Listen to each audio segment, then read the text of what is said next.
फिर गौसे पाक की बारगाह में गई, उधर देखा आप मुर्गी खा रहे थे और खा के हड्डियां फेंक रहे थे, एक जगह हड्डियां जमा थी, और कहने लगी सरकार आप मुर्गियां खाएं और मेरा बेटा रूखी जौ की रोटी खाए, ये कहां का सलूक है? पर मैं बैठ जाऊंगा। जब खाने से फारिग हुए तो हड्डियां जमा थी, आपने हड्डियों से कहा कि हड्डियों दोबारा मुर्गा बन के खड़ी हो जाओ। देखते देखते मुर्गी जिंदा होकर खड़ी हो गई। आपने फरमाया तेरा बेटा जब इस मुकाम पे पहुंच जाएगा तो फिर जो चाहे खाता भी। खुद कुकड़ फाड़ रहे हैं और बच्चों को रूखी सूखी खिला रहे हैं।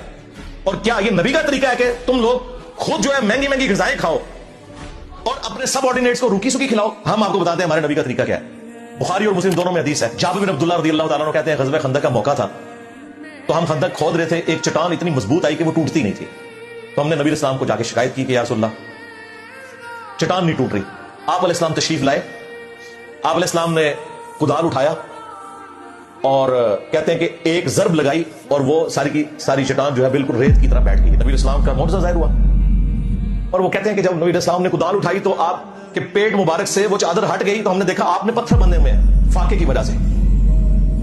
तो साहबे काम ने कहा या रसूलल्लाह, तो आपने फरमाया कि 3 दिन से मैंने कोई चीज नहीं खाई। तुम्हारे गौसे पाक मुर्गे फाड़ते हैं और मुरीदों को रूखी सूखी खिलाते हैं। हमारा नबी वो है कि वो साहबा के साथ खुद भी फाके पर है।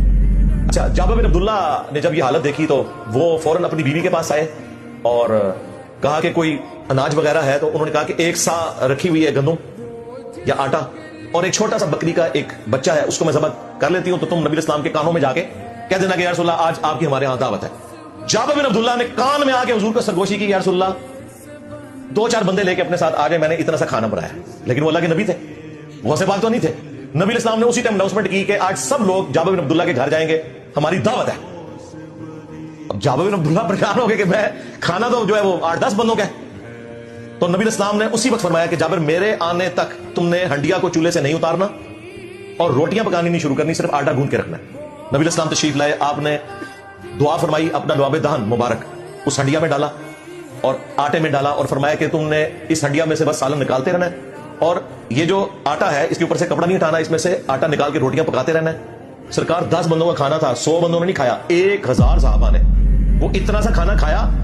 और जाबिर बिन अब्दुल्ला कहते हैं कि जब नबी सल्लल्लाहु अलैहि वसल्लम वापस तशरीफ ले गए, हमने जब हंडियां हटा के देखी उतनी थी जितनी के पकाई गई थी और आटा भी उतना ही था जितना कि हमने गूंदा था। वो जाबिर बिन अब्दुल्ला ने रसूलुल्लाह को नहीं खिलाया, अल्लाह ने अपने नबी के जरिए सहाबा किराम को खिलाया था। और तुम्हारा गौसे पाक मुर्गे फाड़ता है। अब फैसला कर ले कि आपने दीन तसव्वुफ पे चलना है या दीन मुहम्मदी पे चलना है सल्लल्लाहु अलैहि वसल्लम।